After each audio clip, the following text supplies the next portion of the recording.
Normalmente, cuando pensamos en un diagnóstico médico, tendemos a imaginarlo en términos muy binarios, casi como si habláramos de un interruptor de la luz, ¿no? Totalmente. Es el esquema mental del virus. Alguien llega, pues no sé, a los 30 años, entra en contacto con un patógeno, desarrolla unos síntomas evidentes, va al médico, le dan una pastilla y, en un par de semanas, problema resuelto. Y claro, esa ilusión de control nos tranquiliza muchísimo. Muchísimo.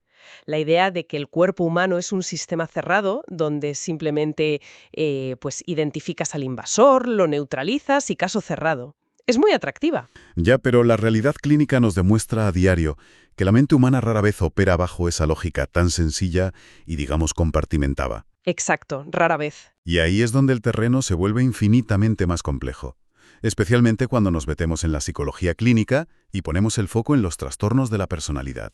Ujú. De pronto, este esquema del virus, que se contrae de la noche a la mañana, pues salta por los aires. Salta por los aires, sí. Aquí nos enfrentamos a algo que se parece mucho más a una vulnerabilidad estructural, ¿verdad? Como una especie de grieta en los cimientos que no provoca que el edificio se caiga de golpe, sino que se va incubando en absoluto silencio durante años. Años.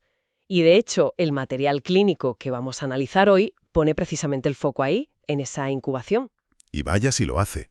El tratado sobre el trastorno de personalidad por dependencia, que, bueno, a partir de ahora podemos llamar TPD para simplificar. Me parece perfecto. TPD. Pues este texto plantea una tesis que sacude un poco los cimientos de la terapia tradicional.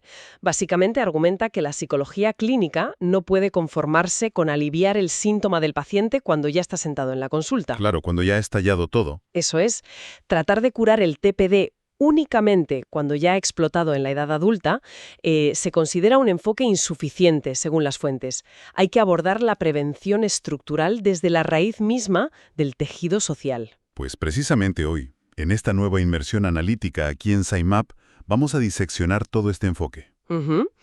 Como creadores de contenido aquí en la academia, sabemos que a la gente que nos sigue le gusta ir al fondo del asunto. Como siempre decimos, nuestra filosofía es entender para no memorizar. Aprender haciendo, exacto, eso es. No vamos a recitar aquí una lista aburrida de síntomas sacados de un manual de psiquiatría. Vamos a explorar los engranajes ocultos de este trastorno. Que son muchos. Muchos. Vamos a ver cómo se previene, cuál es su pronóstico real y cuál es la verdadera línea de meta de una terapia que funcione. Porque según los datos que tenemos delante, esto empieza en la niñez temprana. Desde muy, muy temprano. Así que el primer paso lógico para entender esta vulnerabilidad nos lleva inevitablemente a observar a las figuras parentales y a lo que llamáis prevención primaria. Pues mira, la literatura clínica es implacable en este punto y desmonta ideas que tenemos hiperarraigadas sobre la crianza. A ver, cuenta. Hay un concepto central en los textos que resulta profundamente contraintuitivo, y es que la sobreprotección crónica, que culturalmente, a veces se disfraza o se justifica como un exceso de amor. Sí, el típico lo hago por su bien.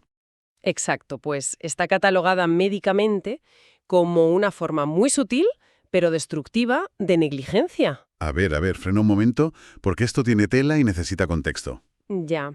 O sea, cuesta asimilar que proteger demasiado a un hijo se etiquete con una palabra tan sumamente dura como negligencia. Suena casi a una acusación, ¿eh?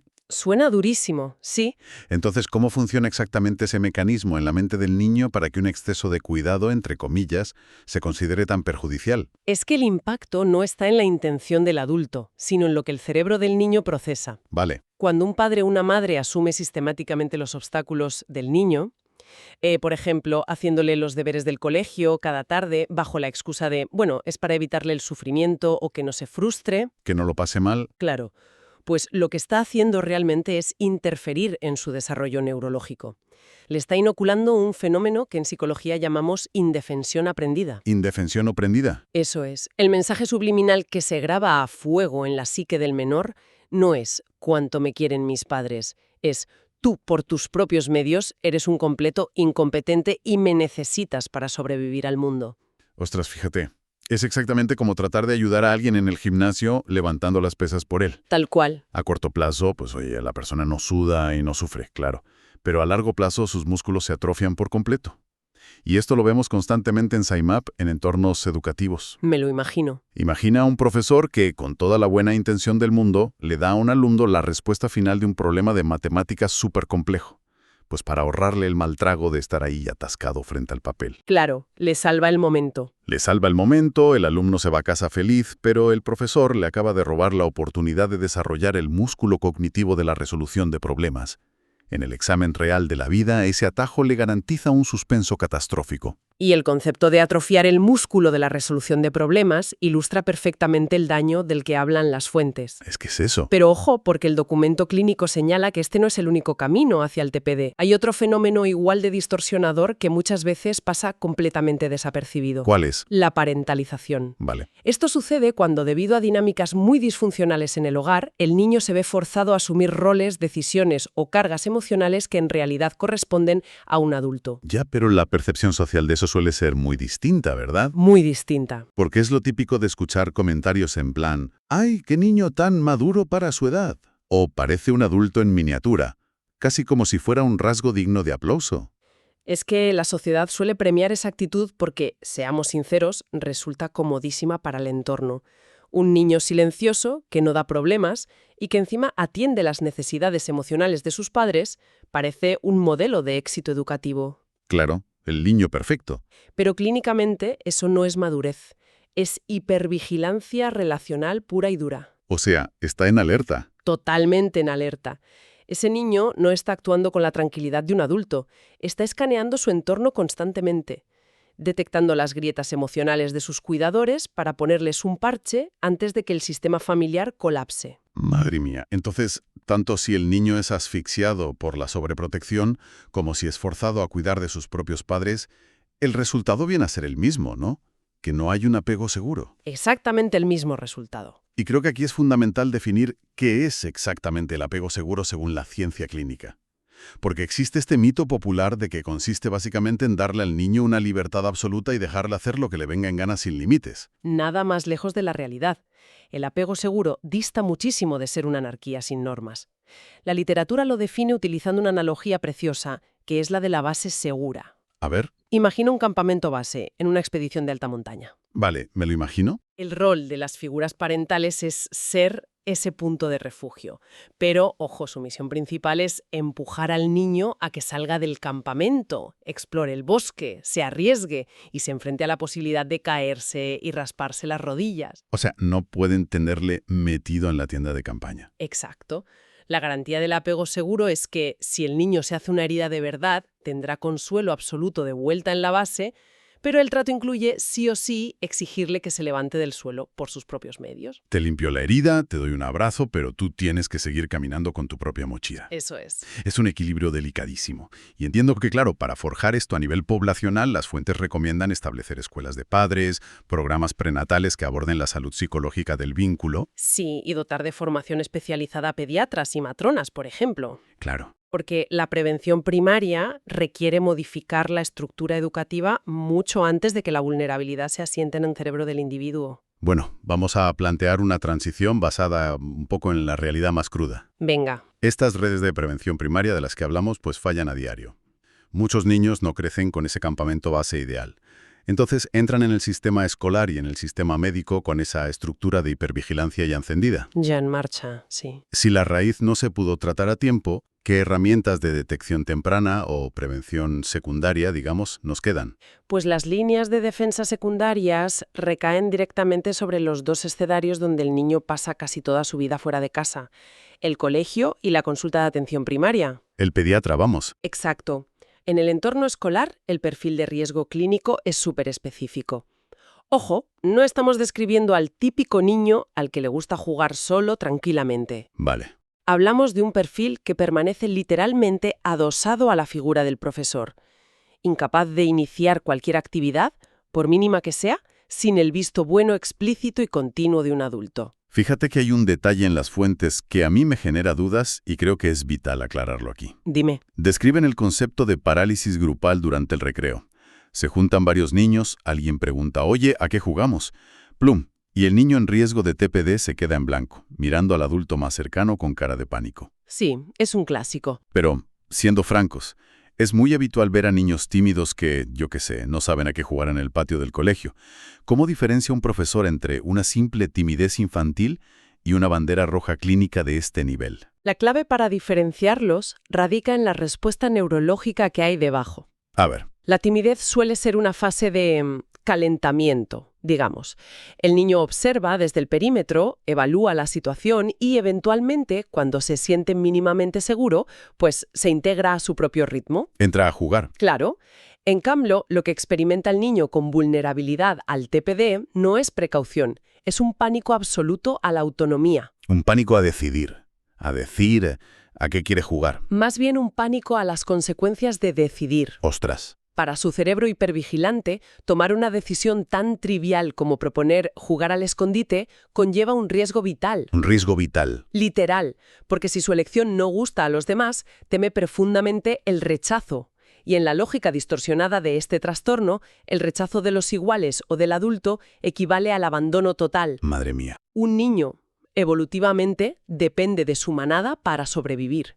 Si la manada le abandona, él percibe una amenaza de muerte inminente. O sea que esa mirada al profesor no busca que le sugiera un juego. No, busca desesperadamente a alguien que asuma la responsabilidad de la decisión, para evitar él el riesgo de equivocarse y ser desterrado del grupo. Es asombroso cómo una dinámica tan primitiva de supervivencia se puede disparar ante un simple juego de patio. Es tremendo. ¿Y cómo se manifiesta esta misma tensión en el entorno médico?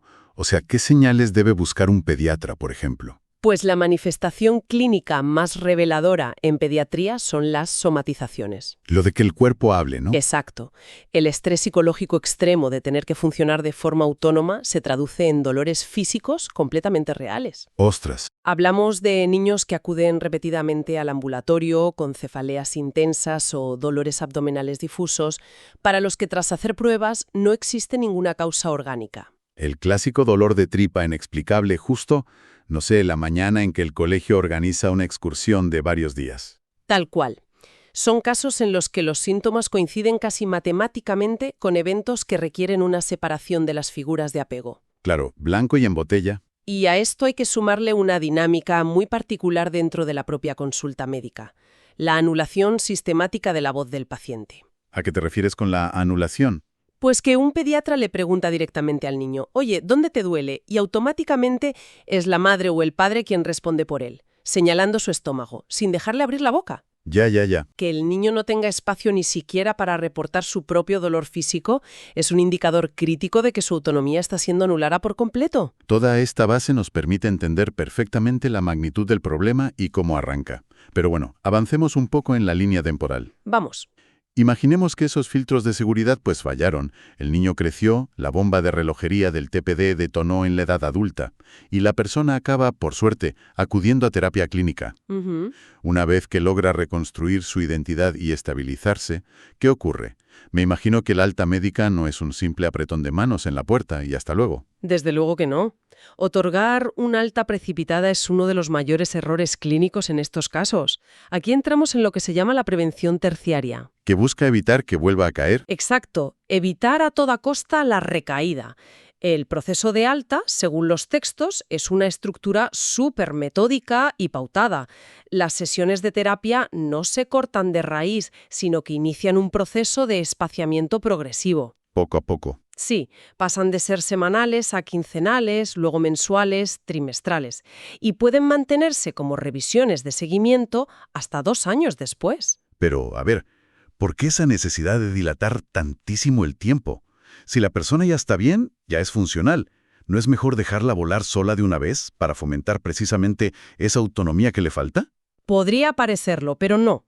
El objetivo de ese periodo de desescalada es que el paciente afine su propio radar interno.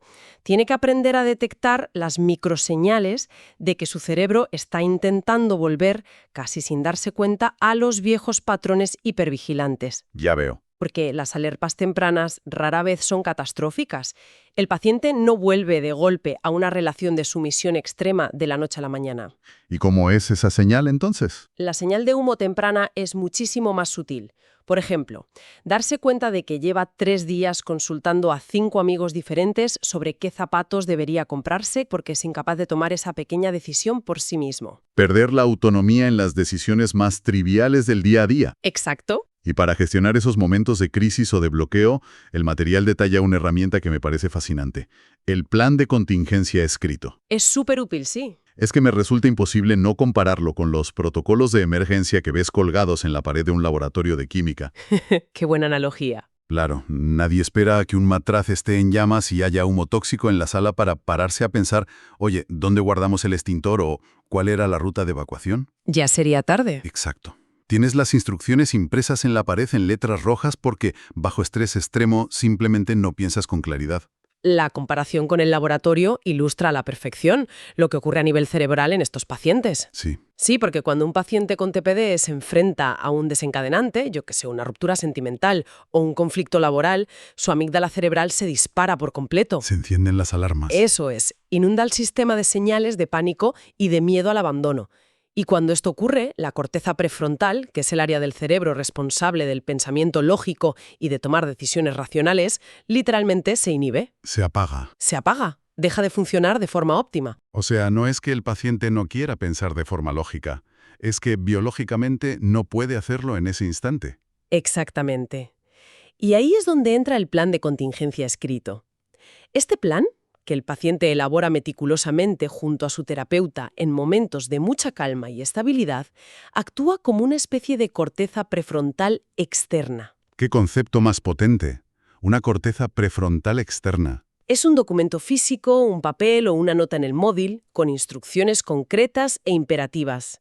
A quién llamar, qué red de apoyo activar en ese momento y sobre todo límites súper claros. Tipo, no llames a tu ex. Tal cual, en plan, bajo ninguna circunstancia contactar de nuevo a esta persona.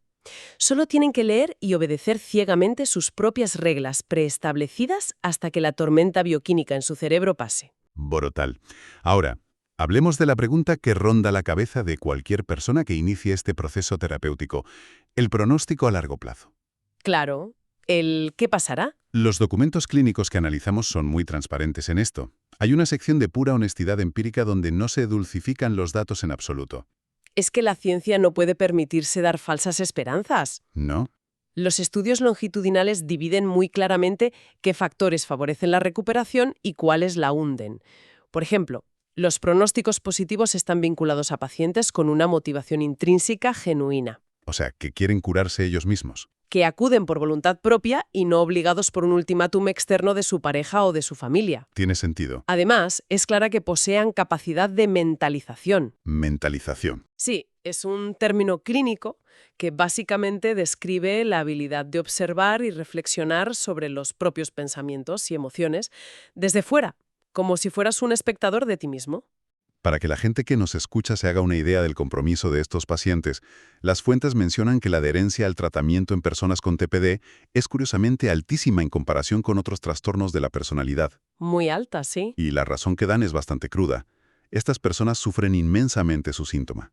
A diferencia de otros trastornos donde el individuo puede, digamos, sacar un beneficio inicial de su forma de ser o incluso disfrutarla temporalmente, vivir en hipervigilancia perpetua agota. Te consume. Es como vivir con un dolor crónico constante. Cuando alguien te ofrece una solución real para dejar de sufrir, te aferras a ella con uñas y dientes. Es que el sufrimiento, cuando se canaliza bien en terapia, es el mayor motor de cambio que existe. Pero claro, también existen los factores de mal pronóstico que actúan como unas anclas pesadísimas. ¿Cuáles son las peores? Pues, por ejemplo, si un paciente convive en un entorno abusivo del cual no tiene recursos económicos o materiales para escapar. Claro, la dependencia material. Exacto. O si el TPD convive con una depresión grave que no está tratada, o un trastorno de estrés postraumático subyacente. En esos escenarios, las posibilidades de mejoría clínica se desploman dramáticamente. Pero bueno, pongámonos en el escenario optimista. ¿Vale? Los estudios muestran que tras 12 a 24 meses de terapia adecuada, los rasgos dependientes se reducen considerablemente. Pero aquí hay un matiz crucial, sobre todo para no caer en frustraciones futuras o falsas expectativas. A ver. La terapia no es un borrador mágico. La vulnerabilidad base, esa tendencia, digamos, casi instintiva a dudar del propio criterio, no se evapora por arte de magia. Para nada. Sigue ahí, latente. El objetivo clínico realista no es erradicar el miedo por completo y convertirte en un robot. sino conseguir que ese miedo deje de ser el director de orquesta que rige cada decisión de tu vida. Exacto. Y fíjate, enlazar este punto es vital para desmontar lo que la literatura denomina como el gran error terapéutico en el manejo de este trastorno. Ah, el gran error. Esto es súper interesante.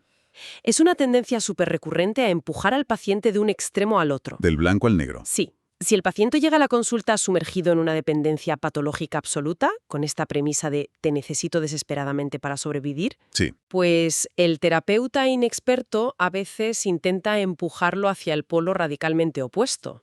O sea, tratar de convertirlo en una especie de isla solitaria, forzando una mentalidad de yo soy completamente autosuficiente y no necesito absolutamente a nadie para ser fémil. A eso se le llama clínicamente contradependencia reactiva. Contradependencia. Y es un fracaso terapéutico enorme, Ujú. porque realmente solo estás cambiando un síntoma por otro síntoma. Totalmente. Fomentar el aislamiento absoluto y el rechazo a cualquier tipo de ayuda, como si fuera, no sé, una armadura protectora de hierro, va en contra de nuestra propia naturaleza. Ujú. Biológica y evolutivamente, los seres humanos somos primates sociales. De manada. De manada. Estar diseñados para necesitar el contacto, el apoyo y la validación de nuestros iguales no es una patología, es la estrategia evolutiva que nos ha permitido prosperar y no extinguirnos como especie. Claro. Entonces, si la dependencia absoluta es dañina, pero la independencia radical es biológicamente inviable y además falsa, ¿dónde está la línea de meta real de la terapia? Pues en el medio. Las fuentes utilizan una palabra maravillosa para definir este éxito terapéutico. Hablan de interdependencia. Hay una frase en el tratado que de verdad resume esto a la perfección. La leo textual porque me encanta. Dale. Dice, «Te escojo libremente para compartir mi vida, pero sé que si desapareces mañana no me moriré y sabré estar bien sin ti». Ostras. Es que esa frase encapsula la esencia misma del apego adulto y sano.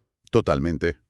La interdependencia sana requiere separar la necesidad emocional de la propia identidad. ¿Y eso cómo se traduce en el día a día? Pues en la vida diaria significa tener la capacidad de levantar la mano y pedir ayuda en el trabajo o en casa sin sentir que al hacerlo estás confirmando que eres una persona inútil. Ya, no sentirte menos por necesitar una mano. Exacto. Y significa también poder brindar apoyo a otros sin que eso se convierta en la única y exclusiva razón que justifica tu existencia en el mundo. Yo añadiría, basándome en lo que dicen los textos, que esto también se nota muchísimo en los conflictos más cotidianos. Sí, sí, sí. Imagina una simple cena familiar, donde, surge un desacuerdo político o sobre algún tema doméstico sin importancia. Lo típico. Lo típico. La interdependencia sana te permite disentir, te permite decir tranquilamente, oye, pues no estoy de acuerdo con lo que estás diciendo, y mantener la calma. Claro. Pero una persona con TPD no tratado procesa ese pequeño desacuerdo en la mesa como una emergencia vital. Su cerebro le grita que por el mero hecho de llevar la contraria va a ser rechazado y automáticamente abandonado por su familia. Es que para ellos es un peligro real. La sanación significa precisamente poder sostener ese desacuerdo físico y verbal sin que el pánico te paralice. Exactamente. Es perderle el terror a la fricción relacional. Saber que puedes discutir y que no pasa nada. Eso es. Ahora bien, el abordaje clínico del TPD no es un capítulo cerrado. La ciencia, como siempre, sigue planteando grandes interrogantes hacia el futuro. Los textos apuntan a varios frentes que están totalmente abiertos. Por ejemplo, En el ámbito neurológico, carecemos de estudios longitudinales de neuroimagen lo suficientemente extensos. ¿faltan datos ahí? Faltan datos. Sabemos que la amígdala está súper hiperactivada en estos pacientes, pero nos queda la duda de en qué fase exacta del tratamiento psicológico se produce la normalización biológica de esa respuesta al miedo. Interesante. Además, con la actualización reciente de manuales diagnósticos mundiales como el CIE-11, el enfoque del trastorno ha cambiado radicalmente. Hoy sí, creo que es súper importante aclarar a la audiencia en qué consiste exactamente ese cambio del CIE-11, porque cambia las reglas del juego. Por completo. Básicamente, se abandona el sistema categórico antiguo. Antes, los diagnósticos funcionaban como lo que decíamos al principio, como un interruptor de la luz. Sí, o lo tienes o no lo tienes. Exacto. O cumplías los 8 criterios exactos si tenías el trastorno, o te faltaba uno y te ibas a casa sin diagnóstico, sin etiqueta y, lo peor, sin ayuda. Así era. El nuevo modelo dimensional funciona más bien como una rueda de volumen de una cadena de música. Evalúa el grado de severidad en un espectro continuo. Ujú. Y esto permite detectar y sobre todo ayudar a personas que quizás tienen el volumen del TPD puesto al 8, están sufriendo muchísimo en su vida diaria, aunque no lleguen a ese nivel máximo exigido antiguamente para darles un papel que diga que están enfermos. Es que esa aproximación dimensional es un avance innegable para la salud pública. Salva a mucha gente del limbo. Totalmente. Pero el propio documento plantea un debate sobre los retos del futuro inmediato que a mí me resulta fascinante y, sinceramente, bastante alarmante. Dedican una sección entera a teorizar sobre la llamada dependencia digital. Ostras, este es el tema. Esto es oro puro. Analizan cómo las plataformas sociales han introducido un sistema masivo de microvaloración instantánea a través de métricas que son 100% cuantificables. Los famosos me gusta, los conteos de visualizaciones, las comparticiones. Eso es, todo se mide. Y esto me lleva a plantear un debate crucial sobre lo que está pasando a nivel poblacional general. A ver si estás de acuerdo conmigo. Dime, Si hemos establecido en esta inmersión que el TPD se incuba cuando un niño desarrolla una hipervigilancia relacional, siempre buscando la aprobación externa de un adulto para validar sus mínimas decisiones, sí, esa es la base. entonces, ¿qué ocurre cuando tienes a una generación entera interactuando diariamente desde que se levantan hasta que se acuestan con algoritmos diseñados específicamente para otorgar o retirar validación externa en tiempo real? Es una bomba. Es que es como tener a un juez severísimo metido en el bolsillo del pantalón 24 horas al día. El riesgo clínico real aquí es que los algoritmos están replicando e incluso perfeccionando las condiciones ambientales exactas que generan indefensión aprendida y dependencia. Las están optimizando. Exacto. Tradicionalmente, construir una autoestima sólida implicaba un trabajo interno de tolerancia a la frustración y de aceptación personal, en privado, digamos. Las redes sociales externalizan y cuantifican esa valía de forma pública, Y con números. con números. Si una persona publica una opinión o una simple foto y recibe 500 me gusta, el sistema le inyecta una dosis de dopamina y le dice, oye, tu existencia es válida, perteneces a la manada. ¿Ya? ¿Y si no recibe ninguno? Si recibe 2, el sistema le castiga con el silencio y la invisibilidad absoluta.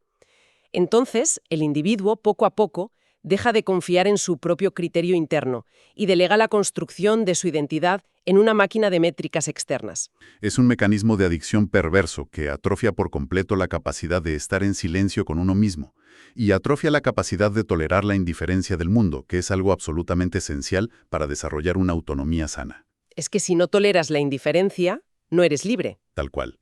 Bueno, para ir cerrando ya esta sesión, vamos a condensar toda esta inmersión analítica bajo el prisma de SciMap. Perfecto. Hemos desmontado la idea del trastorno como un accidente inevitable, que te cae del cielo. El TPD es un mecanismo relacional. Es una estructura de supervivencia aprendida que se fragua casi siempre ante la sobreprotección y la anulación de la voz propia durante la infancia. Y la gran noticia con la que debemos quedarnos y que nos aporta la literatura científica hoy es que, al ser un patrón aprendido, puede desaprenderse. No es una condena de por vida. Para nada. Con las medidas de prevención adecuadas en las aulas y las consultas de pediatría, y con un tratamiento orientado hacia la interdependencia y no hacia el aislamiento reactivo, es profundamente transformable. La meta final la marcaba muy bien esa reflexión clínica de antes.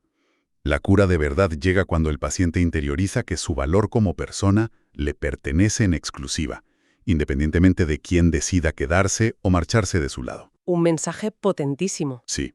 Y bueno, queda sobre la mesa una última duda para que quien nos escucha pueda reflexionar por su cuenta tras este análisis. A ver. Sabemos que el apego seguro, ese campamento base esencial para el desarrollo humano, requiere salir a explorar, tropezar, hacerse daño y aprender a levantarse por uno mismo en el mundo físico real. Sí, la base de todo. Pues la paradoja tecnológica actual a la que nos enfrentamos es evidente. ¿Cómo diablos se pueden diseñar y garantizar espacios de apego seguro en un entorno digital que está dominado por algoritmos que buscan constantemente sobreproteger a los usuarios en cámaras de eco o, por el contrario, castigar cualquier pequeño error con un rechazo público, masivo e instantáneo? Es una pregunta tremenda. Es que aprender a estar solo sin entrar en pánico parece el mayor reto de salud mental para las próximas décadas. Lo dejamos aquí para que le deis una vuelta. Hasta la próxima inmersión analítica en SciMap.